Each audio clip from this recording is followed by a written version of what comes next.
Welcome to Cartoonist Kayfabe. My name is Jim Rugg, I'm Ed Piscor. and we are going to look at my comic book series, Street Angel. We're putting together a collection from Image Comics out this fall, which means working on it right now. And it's basically, this is going to be an overview of Street Angel comics from the past, a little bit of a history. You know, the first published comic I ever made was Street Angel, so we'll get into kind of the origins of the character, my beginnings as a cartoonist, and then look at what's coming up in this new collection. It's been about a 20-year journey, I would say, man. Yeah, I think Well the over first 15. one, definitely. The first one's 2002, 2003. It started out in an APA. We've talked about like early Frank Miller work in an APA. This is an amateur publication. You know, a bunch of cartoonists get together, they make copies of their work, and they make enough copies for all the contributors to have one. That was the first appearance of Street Angel. It's the reason why we're here today and we know each other, because I was in those early 2000s, it was very possible to buy every interesting indie kind of black and white comic that you would see at the comic shop. And I saw the Street Angel mini comic and fell in love with it. I took a look at it. I couldn't believe that it was from somebody in Pittsburgh, because small town. And one of the things I liked about it the most was that you actually hand lettered it. Like, I was lettering my comics, and the fact that you lettered it like so deftly, and you didn't use the standard kind of like comic font that everybody in indie comics who didn't have a clue like was using at the time, man. So like those are like the early things that like really stuck with me. I was really curious about who is this guy who put this together. It's so interesting how that works, how we connect to each other through comics. Not just us, but everybody. You know, it's really like this message of communication, and then it's almost signals. I used to talk to Dylan Williams, Sparkplug publisher, about this. Like, you know, once you put this work out and publish it in whatever format, it almost becomes just a signal. Like, receptive people eventually find it. It's very message in a bottle in a way. Totally, man. So we did a WYSIWYG video where I showed like the trajectory of how WYSIWYG evolved into its final form. And I bet, you know, once we put these babies under the microscope, a similar narrative is going to take place, I imagine. Yeah, absolutely. We'll get into a little bit of that process, from hand lettering to other art choices, but also production stuff. You know, you're looking at this table, you can see mini comics, different formats for these comics. I make this stuff along the way so that I can kind of check myself, almost like proofs along the way. So we will see some of that evolution that we saw with the WYSIWYG comics. And, you know, I think people were excited to see it there. Hopefully they'll respond in the same way to this. I was such a young boy when I discovered this comic, man. You taught me the word nepotism, man. Yes. Does that play some sort of origin of the tale or something? One of the evils Street Angel strives to combat. Yeah. You know, it just, nepotism, basically family, you know, having advantages based on family ties. She's an orphan, so I think it makes sense with her character, but it stems from my own experience at different jobs that maybe were family-run businesses and featured some nepotism. So I think a lot of people can relate to that. Let's take a closer look.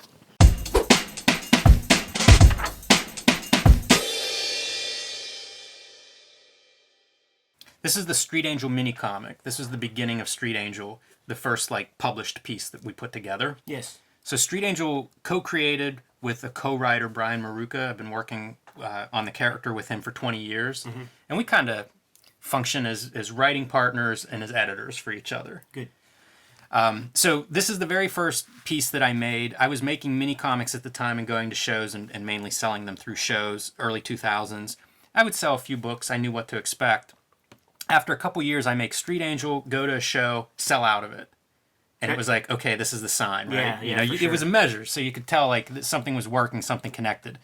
One note about this mini comic is the cover is offset printed, one color ink, red ink on pink paper.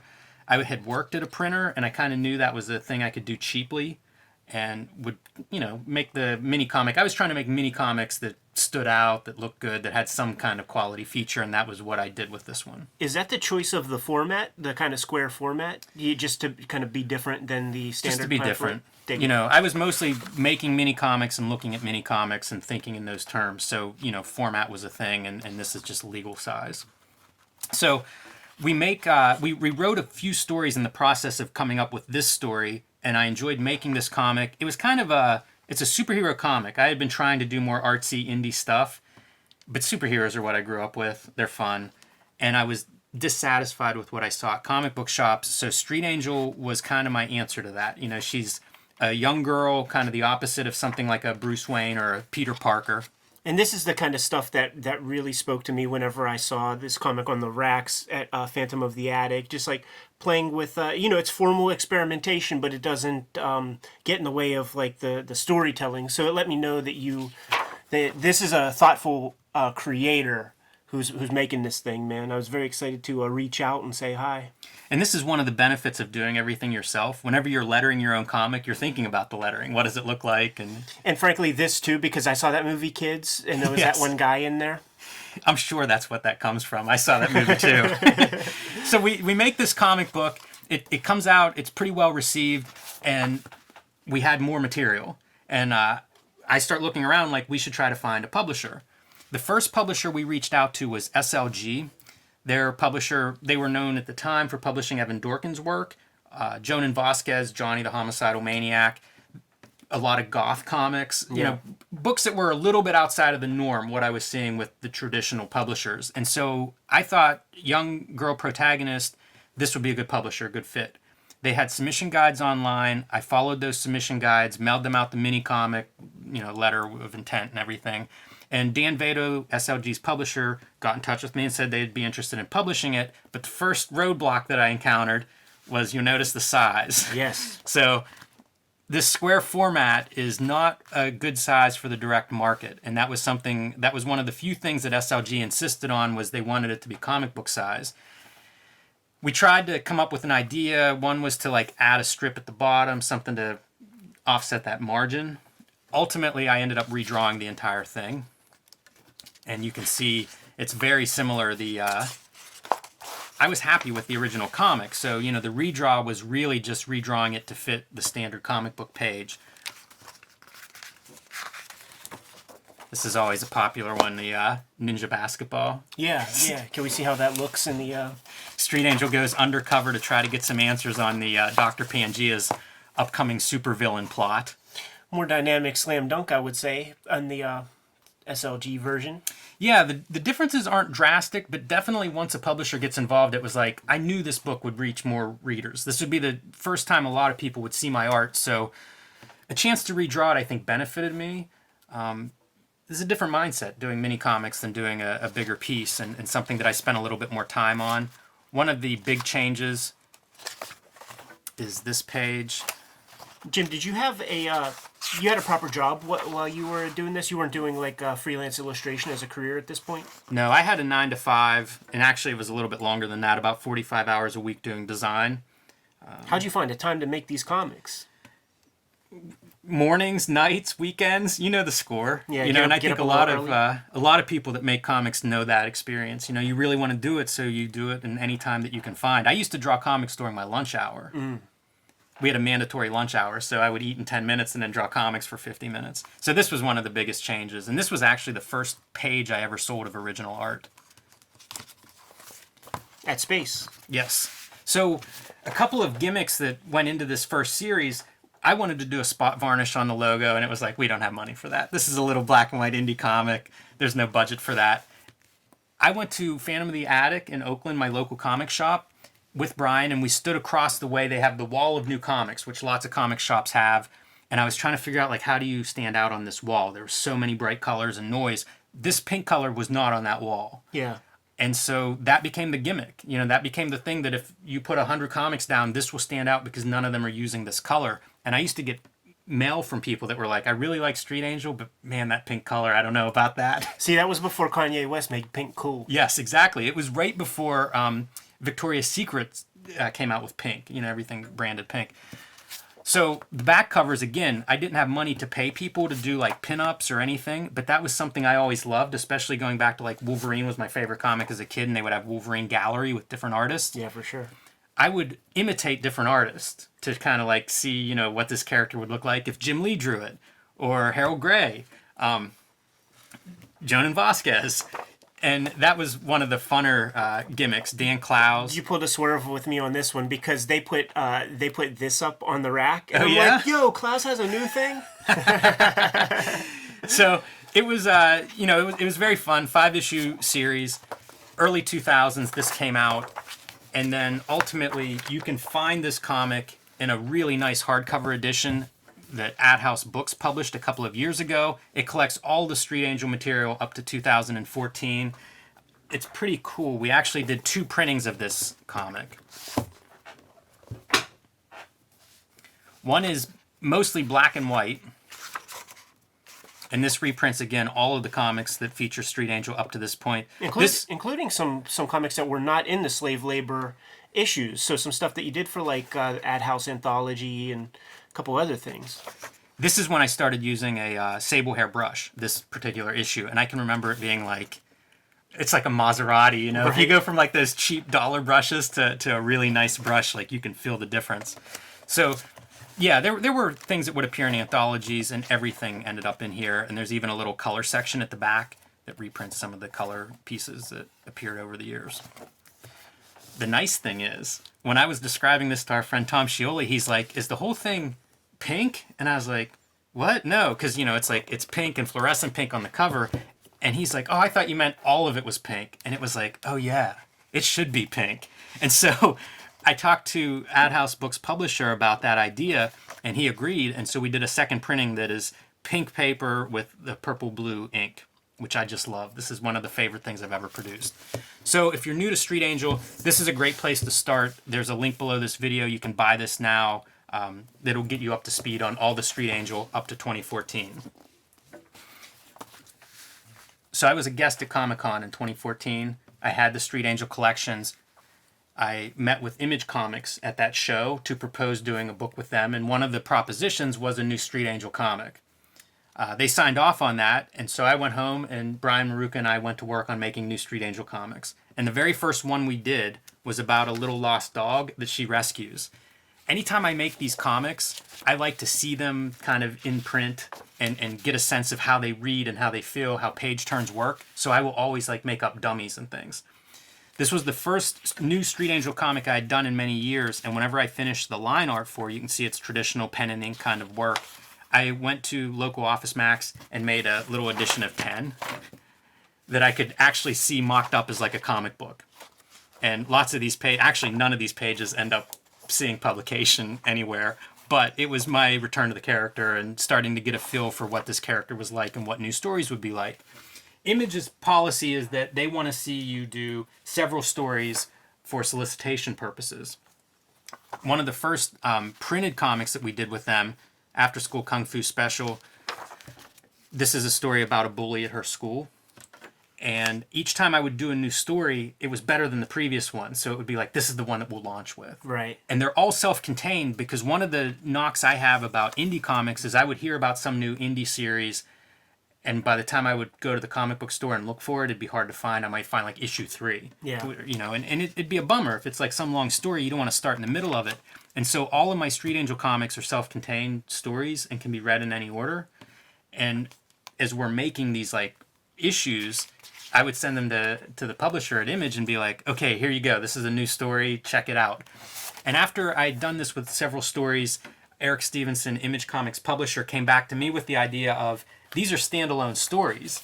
Maybe we should publish them as standalone books. Yeah, kind of like an Hergé album or something. Absolutely. Tintin. Yeah, and graphic novels and bookstore sales are an emerging market and something I guess Image is interested in getting into. But Street Angel is kind of this character that I hope appeals to a wider audience than just the direct market. And so the idea of getting it in bookstores appealed to me. So this was the first Street Angel book that Image published, After School Kung Fu Special. And you can see it in this glorious oversized format. It mostly takes place in a school, so for the design elements, it's based on like old textbooks. This is really like one of the areas where you excel beyond freaking everybody, man, is putting together like a perfectly designed package.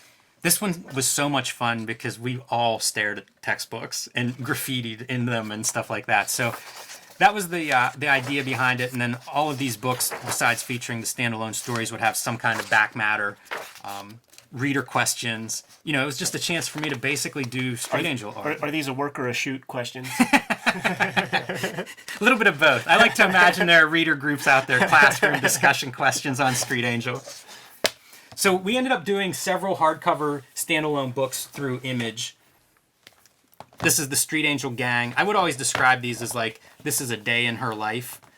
This is basically her nightlife, where she accidentally joins a violent street gang. Because of her ninja skills, she's very good at the gang life and excels at their, you know, it's a family she never had, and she's also very good at the violence that comes with it.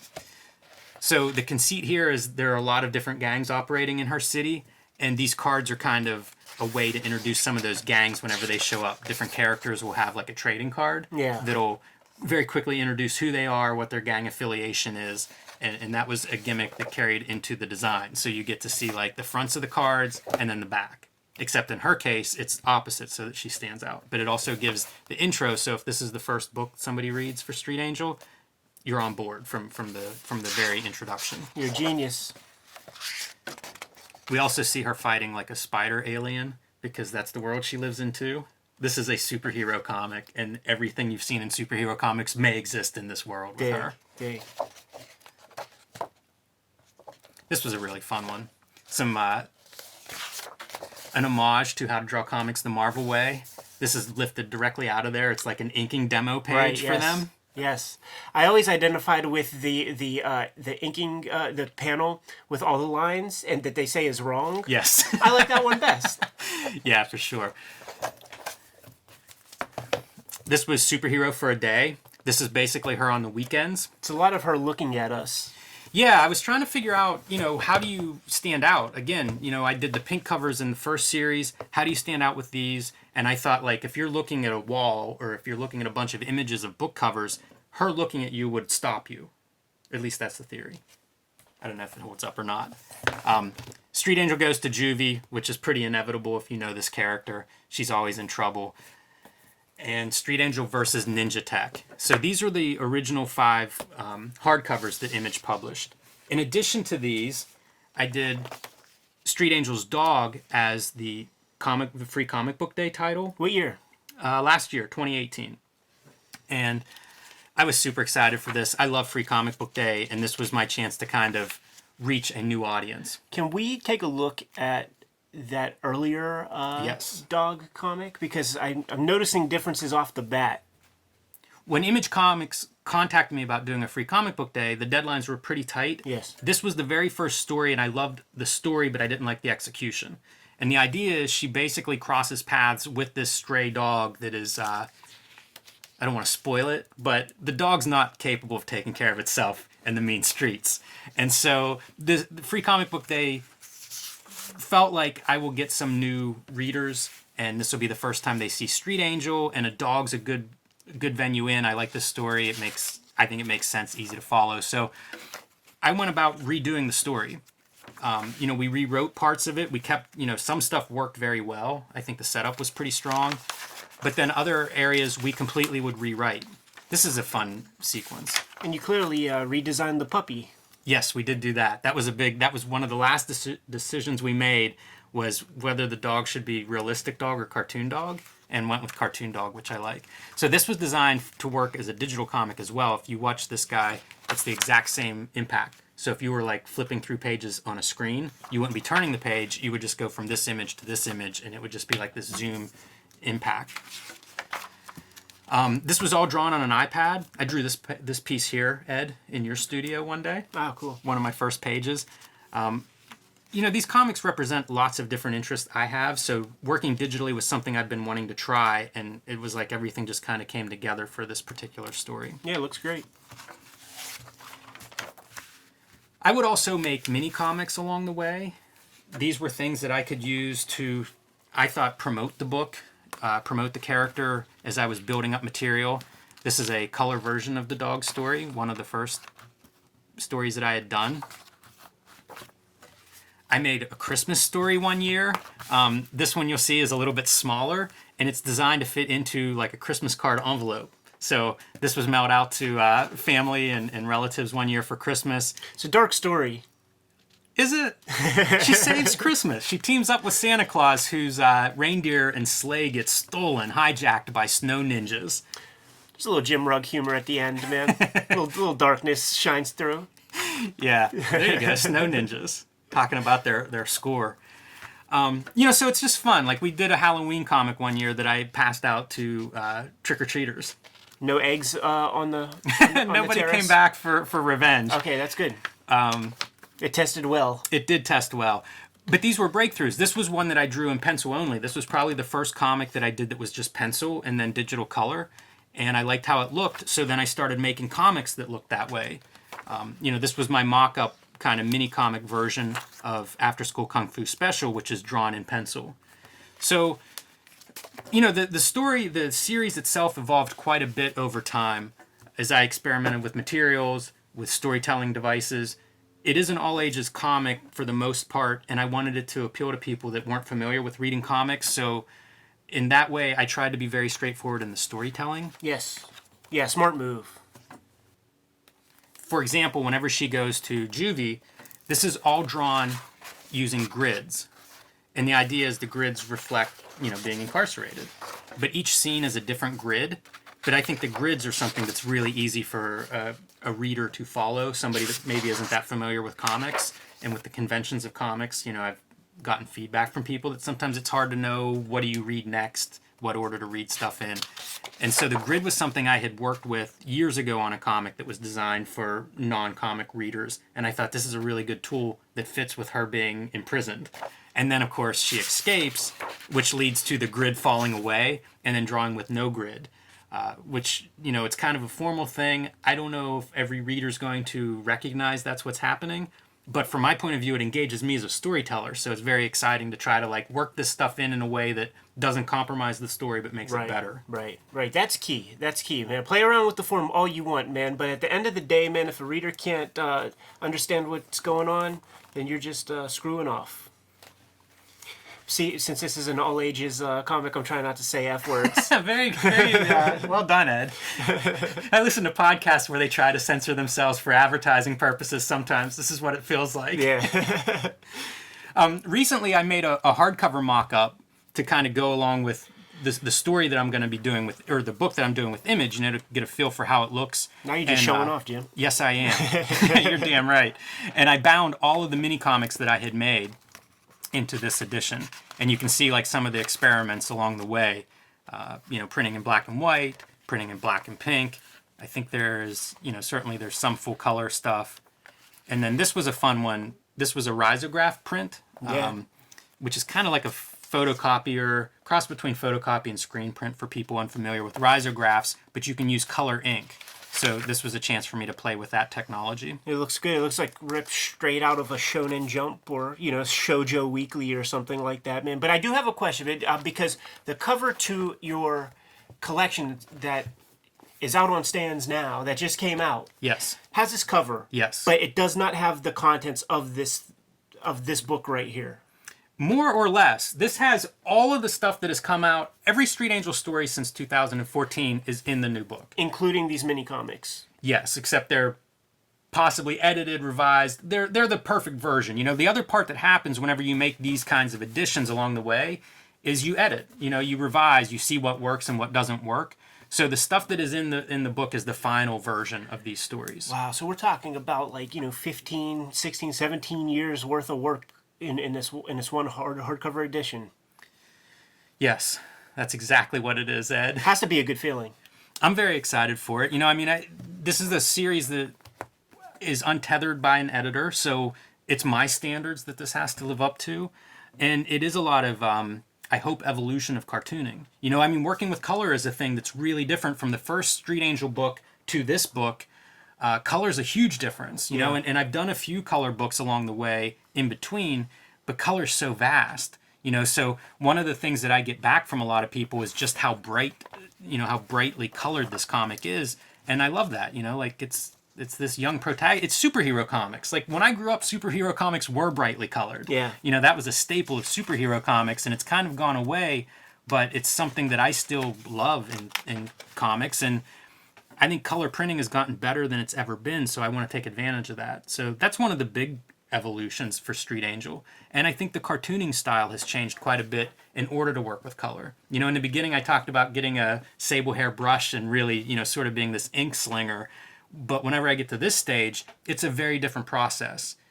You know, the approach to color and line art. Sure, yeah. They integrate, they work together. Yeah, I'm seeing color get across the textures and stuff like that, where in the old slave labor, it would have been up to you to, with an ink line, to communicate the grit and the dirt of Wilkesboro or whatever her town is. Yeah, and you do so much in color in terms of communicating moods, times of day, setting, all of that stuff, that it's just a change, I think, in the way comics have been made as a whole. And as a cartoonist, you adapt to that, hopefully. You know, at least I want to adapt to that. So that's what you see on display in this new book. Heck of a book, man.